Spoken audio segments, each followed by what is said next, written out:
Hello everyone. Daily current affair series में आज हम लोग देखेंगे 16 से 18 अप्रैल 2023 के करंट अफेयर। तो आते हैं आज के पहले करंट अफेयर पे।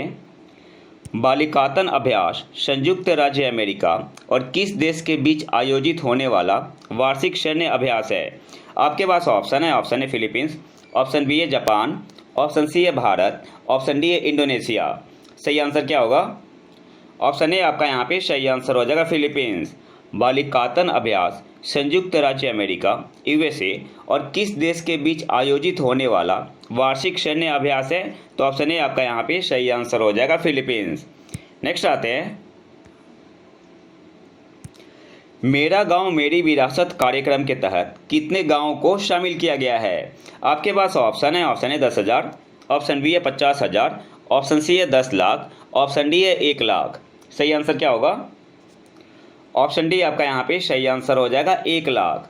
मेरा गांव मेरी विरासत कार्यक्रम के तहत कितने गांवों को शामिल किया गया है? तो ऑप्शन डी आपका यहाँ पे सही आंसर हो जाएगा 1 लाख। नेक्स्ट आते हैं,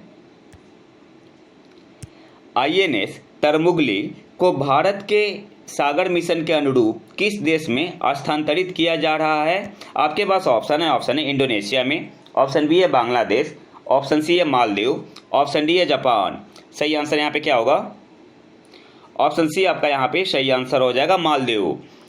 आईएनएस तरमुगली को भारत के सागर मिशन के अनुरूप किस देश में स्थानांतरित किया जा रहा है? तो ऑप्शन सी आपका यहाँ पे सही आंसर हो जाएगा मालदीव में। अच्छा, आपके लिए होमवर्क है, आपको कमेंट बॉक्स में बताना है आईएनएस सूरत और आईएनएस उदयगिरी क्या है? आईएनएस उदयगिरी क्या है? नेक्स्ट आते हैं, पिछले वर्ष आर्टिफिशियल इंटेलिजेंस आधारित उत्पादों और सेवाओं की पेशकश करने वाले स्टार्टअप द्वारा प्राप्त निवेश के मामले में भारत का रैंक क्या है? आपके पास ऑप्शन है 5th, ऑप्शन बी है 9th, ऑप्शन सी है 10th, ऑप्शन डी है 2nd। सही आंसर क्या होगा? ऑप्शन ए आपका यहाँ पे सही आंसर हो जाएगा 5th। पिछले वर्ष आर्टिफिशियल इंटेलिजेंस आधारित उत्पादों और सेवाओं की पेशकश करने वाले स्टार्टअप द्वारा प्राप्त निवेश के मामले में भारत का रैंक क्या है? तो ऑप्शन ए आपका यहाँ पे सही आंसर हो जाएगा 5th। नेक्स्ट आते हैं,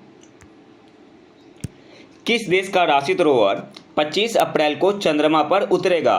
आपके पास ऑप्शन है ईरान, ऑप्शन बी है बांग्लादेश, ऑप्शन सी है यूएई संयुक्त अरब अमीरात, ऑप्शन डी है सऊदी अरब। सही आंसर यहाँ पे क्या होगा?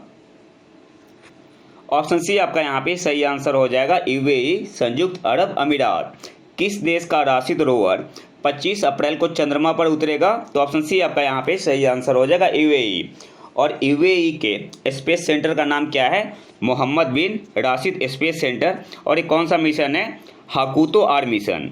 आपसे पूछ सकता है एग्जाम में, हाकुतो आर मिशन किस देश का मिशन है? तो आंसर क्या होगा? संयुक्त अरब अमीरात का। नेक्स्ट आते हैं, किस अंतरिक्ष एजेंसी के अंतरिक्ष यान स्पेसक्राफ्ट इमेजिंग एक्सरे पोलराइमेट्री एक्सप्लोरर ने क्रैब नेबुला की एक लुभावनी छवि जारी की? आपके पास ऑप्शन है इसरो, ऑप्शन बी है नासा, ऑप्शन सी है जाप्सा, ऑप्शन डी है ईएसए यूरोपियन स्पेस एजेंसी। सही आंसर यहाँ पे क्या होगा? ऑप्शन बी आपका यहाँ पे सही आंसर हो जाएगा नासा। किस अंतरिक्ष एजेंसी के अंतरिक्ष यान स्पेसक्राफ्ट इमेजिंग एक्सरे पोलराइमेट्री एक्सप्लोरर ने क्रैब नेबुला की एक लुभावनी छवि जारी की? तो ऑप्शन बी आपका यहाँ पे सही आंसर हो जाएगा नासा ने। अच्छा, एक क्रैब नेबुला क्या होता है? क्रैब नेबुला एक विशाल तारे का बिखरा हुआ अवशेष है जिसने एक सुपरनोवा विस्फोट में अपना जीवन समाप्त कर लिया। और ये सुपरनोवा विस्फोट क्या होता है, तो इसे थोड़ा डिटेल में समझ लेते हैं। ये जो पिक्चर है क्रैब नेबुला का है। तो सुपरनोवा विस्फोट कैसे होता है? जो स्टार होता है, मान लो स्टार है, तो इसके कोर में हाइड्रोजन क्या होता है? हीलियम में कन्वर्ट होता है और एनर्जी फॉर्म करता है। स्टार के कोर में हाइड्रोजन हीलियम में क्या होता है? कन्वर्ट होता है और एनर्जी फॉर्म करता है। और यह जो एनर्जी होती है स्टार के ग्रेविटी के अगेंस्ट काम करता है। और जिसकी वजह से क्या होता है? स्टार क्या होता है? स्टेबल होता है। फिर धीरे धीरे क्या होता है? हाइड्रोजन की कमी हो जाती है। अब जिसकी वजह से हीलियम की जगह क्या बनने लगता है? हायर एलिमेंट बनना चालू हो जाता है। और हायर एलिमेंट में क्या बनता है? यूरेनियम हुआ, गोल्ड हुआ, आयरन हुआ। और हाइड्रोजन के खत्म होने से क्या होता है, जो हाइड्रोजन की कमी होने लगती है तो जो स्टार की ग्रेविटी होती है उस पर हावी होने लगती है, जिसकी वजह से क्या होता है, स्टार क्या होगा, सिकुड़ने लगेगा, स्टार सिकुड़ने लगता है। और इसका टेम्परेचर जो होता है कितना पहुंच जाता है, 100 बिलियन डिग्री तक, 100 बिलियन डिग्री तक इसका टेम्परेचर पहुंच जाता है। फिर अचानक से क्या होगा, एक बहुत बड़ा विस्फोट होता है जिसे क्या बोलते हैं, सुपरनोवा एक्सप्लोजन बोलते हैं। और जो इसका अवशेष बचता है वही क्या होता है, क्रेब नेबुला होता है। क्या होता है सुपरनोवा एक्सप्लोजन, तो स्टार के कोर में क्या होता है, हाइड्रोजन हीलियम में कन्वर्ट होता है और एनर्जी फॉर्म करता है। और यह जो एनर्जी होती है स्टार के ग्रेविटी के अगेंस्ट काम करता है, फिर जिसकी वजह से क्या होता है, स्टार स्टेबल होता है। फिर धीरे धीरे क्या होता है, हाइड्रोजन की कमी हो जाती है, जिसकी वजह से हीलियम की जगह क्या बनने लगता है, हायर एलिमेंट बनना स्टार्ट हो जाता है, जैसे यूरेनियम हुआ, गोल्ड हुआ, आयरन हुआ। और हाइड्रोजन के खत्म होने से जो स्टार की ग्रेविटी होती है उस पर हावी होने लगती है, जिसकी वजह से स्टार क्या होता है, सिकुड़ने लगता है। और इसका तापमान कितना हो जाता है, 100 बिलियन डिग्री तक। फिर क्या होता है, एक विस्फोट होता है जिसे क्या बोलते हैं, सुपरनोवा एक्सप्लोजन बोलते हैं। जो रिमेनेंट होता है, अवशेष बचता है, उसे हम लोग क्या बोलते हैं, क्रेब नेबुला। नेक्स्ट आते हैं,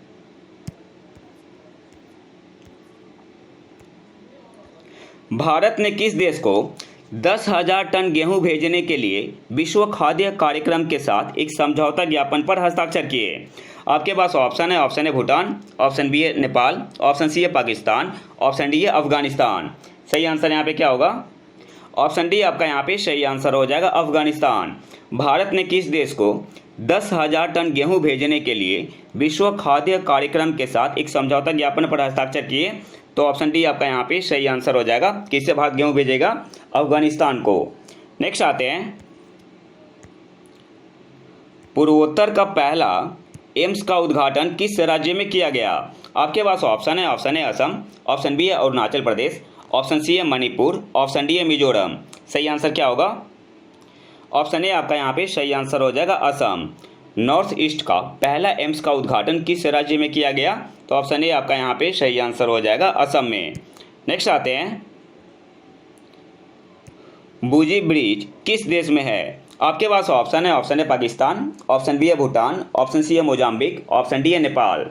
सही आंसर यहाँ पे क्या होगा, ऑप्शन सी आपका यहाँ पे सही आंसर हो जाएगा, मोजाम्बिक में। अच्छा, नीच में क्यों बना हुआ है, तो इसका उद्घाटन किसने किया, तो external affair minister doctor S Jaishankar ji ने, और इसे भारत ने बनाया है। तो आपको याद रखना है, आने वाले एग्जाम में पूछ सकता है। बुजी ब्रिज किस देश में है, तो ऑप्शन सी आपका यहाँ पे सही आंसर होगा, मोजाम्बिक में। नेक्स्ट आते हैं,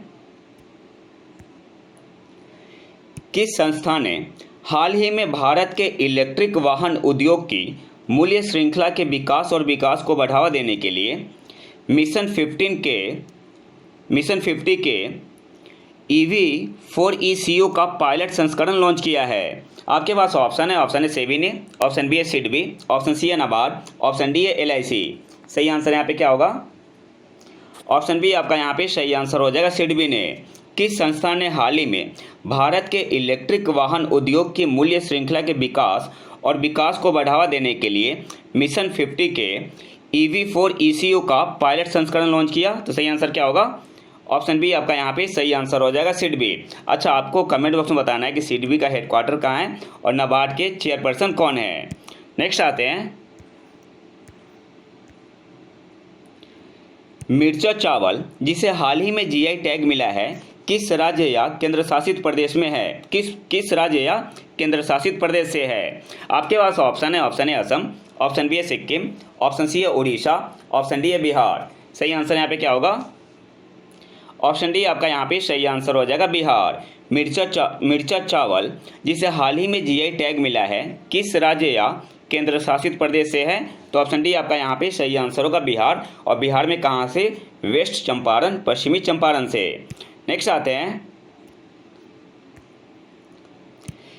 इंटरडिसिप्लिनरी साइबर फिजिकल सिस्टम पर राष्ट्रीय मिशन किस केंद्रीय मंत्रालय से जुड़ा है। आपके पास ऑप्शन है विज्ञान और प्रौद्योगिकी मंत्रालय, ऑप्शन बी है शिक्षा मंत्रालय, ऑप्शन सी है गृह मंत्रालय, ऑप्शन डी है इनमें से कोई भी नहीं। सही आंसर यहाँ पे क्या होगा, ऑप्शन ए आपका यहाँ पे सही आंसर हो जाएगा, विज्ञान और प्रौद्योगिकी मंत्रालय। इंटरडिसिप्लिनरी साइबर फिजिकल सिस्टम पर राष्ट्रीय मिशन किस केंद्रीय मंत्रालय से जुड़ा है? तो ऑप्शन ए आपका यहाँ पे सही आंसर हो जाएगा ministry of science and technology, विज्ञान और प्रौद्योगिकी मंत्रालय। ऑप्शन ए आपका यहाँ पे सही आंसर होगा। नेक्स्ट आते हैं, किस राज्य या केंद्र शासित प्रदेश ने शिक्षा सेवा चयन आयोग स्थापित करने की घोषणा की? आपके पास ऑप्शन है, option A Bihar, option B है झारखंड, ऑप्शन सी है उत्तर प्रदेश, ऑप्शन डी है असम। सही आंसर यहाँ पे क्या होगा? ऑप्शन सी आपका यहाँ पे सही आंसर हो जाएगा उत्तर प्रदेश ने। किस राज्य या केंद्र शासित प्रदेश ने शिक्षा सेवा चयन आयोग स्थापित करने की घोषणा की है? तो ऑप्शन सी आपका यहाँ पे सही आंसर होगा उत्तर प्रदेश ने। नेक्स्ट आते हैं, निम्नलिखित प्रदूषकों पर विचार कीजिए। पहला है सल्फर डाइऑक्साइड SO2, दूसरा है PM 2.5, तीसरा है ओजोन, चौथा है CO2, पांचवा है कार्बन मोनोऑक्साइड CO। निम्नलिखित में से कौन से प्रदूषक वायु गुणवत्ता सूचकांक के अंतर्गत आते हैं? आपके पास ऑप्शन है, option A 1, 2, 3 and 4 only, option B है 1, 2 एंड 4 ओनली, ऑप्शन सी है 2, 3 एंड 5 ओनली, ऑप्शन डी है 1, 2, 3 एंड 5 ओनली। सही आंसर यहाँ पे क्या होगा? तो जो पोल्यूटेंट होते हैं, तो कौन से पोल्यूटेंट इंक्लूड होते हैं इसमें? PM 10 होता है, PM 2.5 होता है, नाइट्रोजन डाइऑक्साइड होता है, ओजोन होता है, कार्बन मोनोऑक्साइड होते हैं, अमोनिया होता है और सल्फर डाइऑक्साइड होता है। इसमें CO2 नहीं है, तो जिस ऑप्शन में 4 है उसे हटा दो। ऑप्शन ए में 4 है, ऑप्शन ए सही नहीं होगा, ऑप्शन बी में 4 है, ऑप्शन बी सही नहीं होगा, या तो ऑप्शन सी सही होगा या ऑप्शन डी सही होगा। तो सही आंसर यहाँ पे क्या होगा? ऑप्शन डी आपका यहाँ पे सही आंसर होगा। सल्फर डाइऑक्साइड भी बिल्कुल सही है, PM 2.5 भी सही है, ओजोन भी सही है और कार्बन मोनोऑक्साइड भी सही है। तो ऑप्शन डी आपका यहाँ पे सही आंसर हो जाएगा। एक बार फिर से देख लेते हैं, निम्नलिखित पोल्यूटेंट्स पर विचार कीजिए। पहला है सल्फर डाइऑक्साइड SO2 लिखते हैं, PM 2.5, तीसरा है ओजोन, चौथा है कार्बन डाइऑक्साइड, पांचवा है कार्बन मोनोऑक्साइड। निम्नलिखित में से कौन से प्रदूषक वायु गुणवत्ता सूचकांक के अंतर्गत आते हैं? तो कौन सा आता है? एक तो PM 10 आता है, पर्टिकुलेट मैटर बोलते हैं, PM 2.5 आता है, नाइट्रोजन डाइऑक्साइड आता है, ओजोन आता है, कार्बन मोनोऑक्साइड आता है और अमोनिया आता है और सल्फर डाइऑक्साइड आता है। कौन सा नहीं आता? Carbon dioxide. तो ऑप्शन डी आपका यहाँ पे सही आंसर हो जाएगा, 1, 2, 3 एंड 5 ओनली।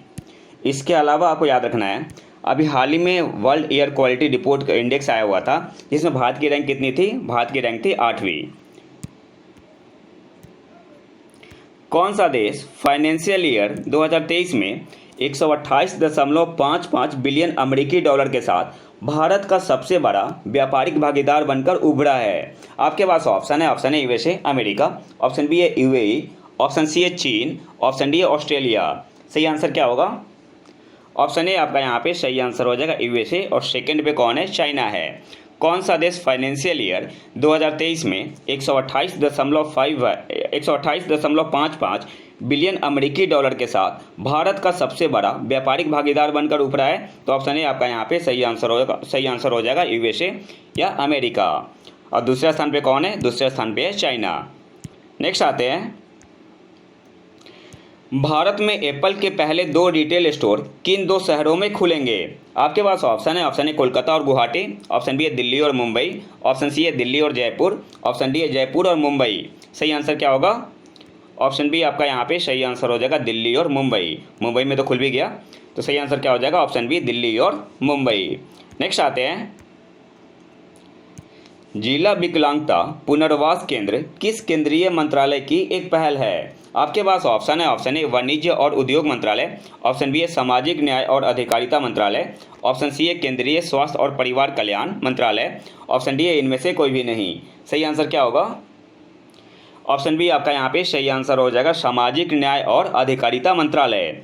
जिला विकलांगता पुनर्वास केंद्र किस केंद्रीय मंत्रालय की एक पहल है? तो ऑप्शन बी आपका यहाँ पे सही आंसर होगा सामाजिक न्याय और अधिकारिता मंत्रालय। नेक्स्ट आते हैं, केंद्रीय नारकोटिक्स ब्यूरो ने लाइसेंसिंग और एग्जिम प्राधिकरणों को आसान बनाने के लिए कौन सा पोर्टल लॉन्च किया है? आपके पास ऑप्शन है, option A unified portal of central bureau of narcotics, option B है M1 पोर्टल, ऑप्शन सी है अग्रदूत पोर्टल, ऑप्शन डी है नव निर्माण पोर्टल।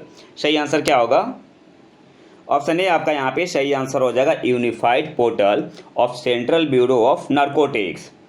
केंद्रीय नारकोटिक्स ब्यूरो ने लाइसेंसिंग और एग्जिम प्राधिकरणों को आसान बनाने के लिए कौन सा पोर्टल लॉन्च किया है? तो ऑप्शन ए आपका यहाँ पे सही आंसर होगा unified portal of central bureau of narcotics. Option A आपका यहाँ पे सही आंसर होगा।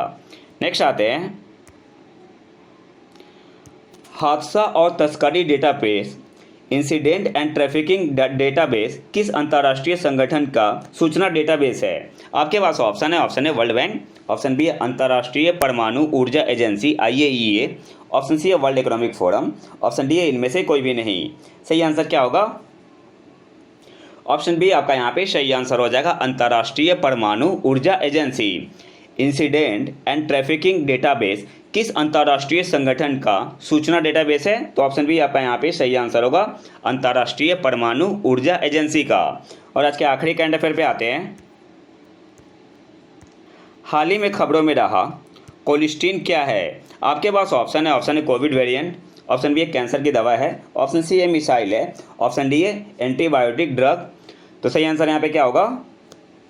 ऑप्शन डी आपका यहाँ पे सही आंसर हो जाएगा कोलिस्टीन क्या है? एंटीबायोटिक दवा है। ऑप्शन डी आपका यहाँ पे सही आंसर होगा। तो ये तो था हमारा आज का लेक्चर। अगर आपको इसका PDF चाहिए तो हमारे टेलीग्राम चैनल प्रतीक IQ को ज्वाइन कर सकते हैं। यहाँ पे आपको सारा PDF मिलेगा और इसके अलावा आप करेंट अफेयर का क्विज लगा सकते हैं। तो अगर वीडियो पसंद है तो लाइक करें और चैनल को सब्सक्राइब जरूर कर लें। मिलते हैं नए वीडियो में नेक्स्ट टॉपिक के साथ, तब तक के लिए नमस्कार, जय हिंद।